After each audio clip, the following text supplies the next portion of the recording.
అందరికి నమస్కారం. వీడియో చూస్తున్న వారు ఓం నమోనారాయణ అని కామెంట్ పెట్టి ఒక లైక్ చేయండి.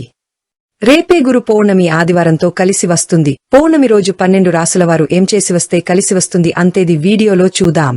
పౌర్ణమితి మధ్యాహ్నం 3:47 వరకు ఉంది. అలాగే రోజంతా ఉత్తరాషాఢ నక్షత్రం ఉంది. ఆదివారం ఉత్తరాషాఢ నక్షత్రంతో కలిసి వస్తే అమృత యోగం ఉంటుంది. అంటే 12 రాసుల వాళ్లు ముఖ్యమైన పని మీద బయటకు వెళ్లిన ముఖ్యమైన ప్రయాణాలు చేసిన అమృత యోగం వల్ల ఆ ప్రయాణాలు విజయవంతమవుతాయి. మీ పనులన్నీ బాగా కలిసి వస్తే కార్యసిద్ధి ఏర్పడుతుంది. అలాగే రాశి చక్రం చార్ట్లో గ్రహాల స్టేటస్ తీసుకుంటే ఆదివారానికి ఉత్తరాషాఢ నక్షత్రానికి రెండిటికి అతిపెద్ద అయినటువంటి సూర్యుడు కర్కాటకంలో అంటే చంద్రుడు ఇంట్లో అంటే మిత్రక్షేత్రంలో ఉన్నాడు. సూర్యుడు మిత్రక్షేత్రంలో ఉన్నాడు కాబట్టి గవర్నమెంట్ ఉద్యోగ ప్రయత్నాలు 12 రాసుల వారికి బాగా అనుకూలిస్తాయి. అలాగే ఆఫీసులో ప్రమోషన్ల కోసం బాస్ ఇంటికి వెళ్లి ముఖ్యమైన చర్చలు చేయటానికి బలం బాగుంది. అగ్రికల్చర్ వ్యవసాయ రంగంలో ఉన్న వాళ్లు కొత్త నిర్ణయాలు తీసుకోవడానికి, కొత్త పథకాలు రచించడానికి, వాటి ద్వారా ప్రయోజనాలు పొందటానికి బలం బాగుంది. రాజకీయ రంగంలో అధికార పదవుల కోసం చేసే ప్రయత్నాలు అనుకూలిస్తే తండ్రి వైపు నుంచి రావలసిన ఆస్తిపాస్తుల కోసం చేసే ప్రయత్నాలు కూడా చాలా చక్కగా అనుకూలిస్తాయి. అలాగే తండ్రి తరపు బంధువులతో కీలకమైన చర్చలు చేయటానికి కూడా రవిమిత్ర క్షేత్ర స్థితి విశేషంగా యోగిస్తుంది. అదేవిధంగా నక్షత్ర బలాన్ని బట్టి కొన్ని ముఖ్యమైన పనులు చేసుకోవచ్చు. ప్రధానంగా ఉత్తరాషాఢ నక్షత్రం ఉంది. ఉత్తరాషాఢ నక్షత్ర బలాన్ని బట్టి అన్నప్రాసన, నామకరణం, సీమంతం కార్యక్రమాలు చేసుకోవచ్చు. అలాగే కంప్యూటర్ కోర్సులు నేర్చుకోవటానికి, పై చదువులకు కోచింగ్ లు సేకరించడానికి ఉత్తరాషాఢ నక్షత్రం అనుకోనిస్తుంది. అలాగే ఉత్తరాషాఢ నక్షత్ర బలాన్ని బట్టి నూతన వస్త్రాలు, ఆభరణాలు ధరించటానికి అనుకూలం. అదేవిధంగా శంకుస్థాపన కార్యక్రమం నిర్వహించుకోవటానికి కూడా ఉత్తరాషాఢ నక్షత్రం చక్కగా అనుకూలిస్తుంది. నక్షత్ర బలాన్ని బట్టి ఈ ముఖ్యమైన పనులని చేసుకోవచ్చు. రాసుల వాళ్ల రాశి ఫలితాలు ఏ విధంగా ఉన్నాయో ఇప్పుడు మనం పరిశీలిద్దాం. ముందుగా మేషరాశి వాళ్లకు ఈ రోజు ప్రయాణాల పరంగా ఆటంకాలు ఎదురయ్యే సూచనలు ఎక్కువగా కనిపిస్తున్నాయి. కాబట్టి మేషరాశి వాళ్లు ముఖ్యమైనటువంటి ప్రయాణాలు చేసేటప్పుడు ప్రయాణాలు ఆటంకాలు రాకుండా ఉండటానికి, మీ పనులు విజయవంతం కావడానికి వెల్లుల్లి రెబ్బ దగ్గర ఉంచుకుని వెళ్లాలి. దుర్గాదేవికి కుంకుమార్చన చేసిన కుంకుమ బొట్టు కాని, ఆంజనేయస్వామికి సింధూరంతో పూజ చేయించిన సింధూరం బొట్టు పెట్టుకునిగాని వెళ్లినట్లయితే ప్రయాణాలు వచ్చే ఇబ్బందులని తొలగిపోతాయి. తదుపరి వృషభ రాశి వాళ్లకి ఈ రోజు ప్రధానంగా చంచలమైనటువంటి మనసు ఉంటుంది. చంచలమైన మనసుని అదుపులో ఉంచుకోవడం మంచిది. అలాగే శరీరానికి బద్ధకం ఎక్కువగా చోటు చేసుకుంటూ ఉంటుంది. ఆ బద్ధకాన్ని అధిగమించే ప్రయత్నం చేయాలి. మనోవిచారం ఉంటుంది. దాని నుంచి బయటపడేటటువంటి ప్రయత్నం చేయడం మంచిది.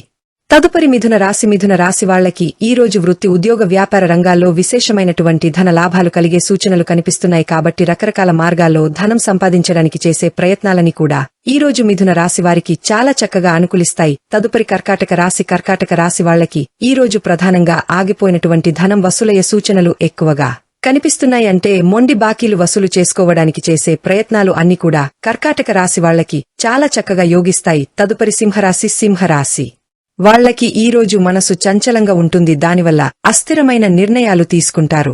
ఆ చంచలమైన మనసుని తొలగింపచేసుకుని స్థిర, అలాగే ఒక వార్త మీకు బాధను కలిగింపజేస్తుంది. అయినప్పటికీ ఆ బాధను తట్టుకుని నిలబడే ప్రయత్నం చేయటం మంచిది. తదుపరి కన్యారాశి వారికి ఈ రోజు శత్రువులు పెరిగే అవకాశాలు ఎక్కువగా ఉన్నాయి. ఎదుటివాళ్ల ఏడుపు మీ మీద ఎక్కువగా పనిచేస్తూ ఉంటుంది. కాని దిష్టి సోకే సూచనలు ఎక్కువగా ఉన్నాయి. నరదిష్టి, కనుదిష్టి, శత్రుబాధలు, వీటి నుంచి బయటపడటానికి వెల్లుల్లిపాయ రెబ్బ దగ్గర ఉంచుకుని కార్య నిమిత్తమై వెళ్లటం, అలాగే వెల్లుల్లిపాయను మీ బండిలో ఉంచుకుని కారులో గాని లేదా బైక్ మీద గాని ప్రయాణం చేయడం మంచిది.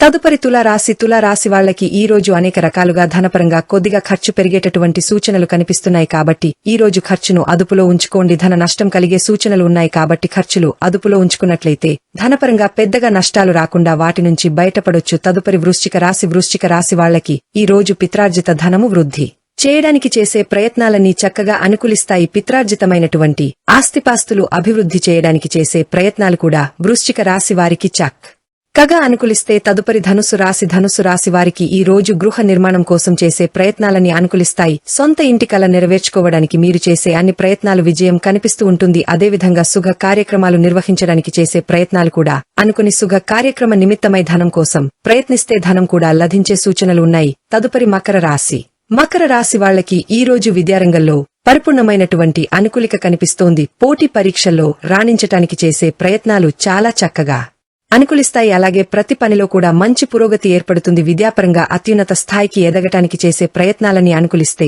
తదుపరి కుంభరాశి వాళ్లకి ఈ రోజు జీవిత భాగస్వామి వల్ల, అలాగే సంతానం వల్ల కష్టసాధ్యమైనటువంటి పనులని సులభంగా పూర్తవుతాయి. లైఫ్ పార్ట్నర్ కోఆపరేషన్ వల్ల, చిల్డ్రన్ కోఆపరేషన్ వల్ల ఎంతో కష్టం అనుకున్నటువంటి పనిని కూడా కుంభరాశి వాళ్లు ఈ రోజు చాలా సులభంగా దిగ్విజయంగా పూర్తి చేసుకోగలుగుతారు. తదుపరి మీనరాశి వాళ్లకి ఈ రోజు ఆరోగ్యపరంగా చిన్న చిన్న ఇబ్బందులు ఎదుర్కొనే సూచనలు ఉన్నాయి కాబట్టి ఈవేళ సేకరించడం, సరైన సమయానికి నిద్రించడం అవసరం. బుద్ధి చాంచలేని కూడా కొద్దిగా ఉంటుంది. ఆ బుద్ధి చాన్సిల్యాని మీనరాశి వాళ్లు ఈ రోజు అదుపులో ఉంచుకునే ప్రయత్నం చేయాలి. 12 రాసుల వాళ్లు అనుకున్న పనులు అనుకున్నట్లు దిగ్విజయంగా పూర్తి చేసుకోవాలంటే ప్రధాన వారి బోనాలు కాబట్టి ఈ 2 ప్రత్యేకతలు ఉన్నటువంటి సందర్భంగా 12 రాసుల వాళ్లు వేద వ్యాసాయ నమః అనే వేద వ్యాసమంత్రాన్ని 11 సార్లు ఓం కాళికాదేవి నమో నమః చదువుకుని పనిమీద మంత్రాలు జపించుకుని మీ పనిమీద వృత్తిపరంగా వెళ్లినట్లయితే అనుకున్న పనులు అనుకున్నట్లు దిగ్విజయంగా పూర్తి చేసుకోవచ్చు. అలాగే ఆదివారం కాబట్టి ఉదయం హార్నింగ్ చేయడం, మధ్యలో మధ్యాహ్నం 1 నుంచి 2 మధ్యలో రాత్రి 8 నుంచి 9 మధ్యలో హోరా చేసుకోవచ్చు. ప్రత్యేకమైనటువంటి రవి హోరాకాలం విశేషంగా సహకరిస్తుంది. అదేవిధంగా చట్టసంబంధమైనటువంటి వ్యవహారాలను నడపటానికి కూడా రవిహోర బల విశేషంగా సహకరిస్తుంది. ఫలితాలు కలుగుతాయి. ఇవి ఈనాటి దినఫలం కార్యక్రమంలో ముఖ్యమైన అంశాలు. మళ్లీ తదుపరిచిన ఫలం కార్యక్రమంలో తిరిగి కలుసుకుందాం. మా వీడియోస్ మీకు నచ్చినట్లయితే మా ఛానల్ని సబ్స్క్రైబ్ చేసుకోండి.